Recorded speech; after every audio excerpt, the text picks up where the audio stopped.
ఓం నమ శివాయ శ్రీమాత్రి నమ. మిత్రులకి శ్రేయభిలాషులకి అలాగే నన్ను ఎంతగా ఆదరిస్తున్న యూట్యూబ్ ప్రేక్షకులందరికీ కూడా పేరు పేరు ధన్యవాదాలు. మిత్రులారా, మీ అందరికీ పరాదేవత ఎలవెలా మీతో ఉండి మీ మనోవాంఛ నెరవేర్చాలని మనస్ఫూర్తిగా కోరుకుంటున్నాను. మనం ఈ పదార్థంతో శివలింగం చేసి ఆరాధించడం వల్ల కలిగే ఫలితాలు తెలుసుకుంటున్నాం. ఈరోజు వీడియోలో వెండితో చేసిన శివలింగం ఆరాధించడం వల్ల కలిగే ఫలితాలు తెలుసుకుందాం.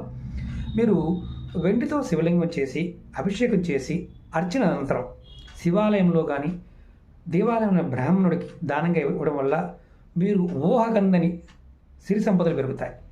అపజయాన్ని మీకు ఎప్పుడు రానే రాదు. మీ చుట్టూ అంటే అపజయం మీ దగ్గరికి కూడా రాదు.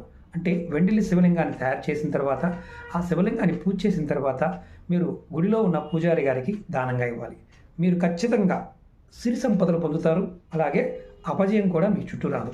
మీకు ఈ వీడియో నచ్చినట్టు లైక్ చేయండి, ఛానల్ సబ్స్క్రైబ్ చేసుకోండి, పక్కనే ఉన్న గంట సింబల్ని యాక్టివేట్ చేసుకొని 10 మంది మిత్రులకి షేర్ చేయండి. ఓం నమః శివాయ శ్రీమాత్రే.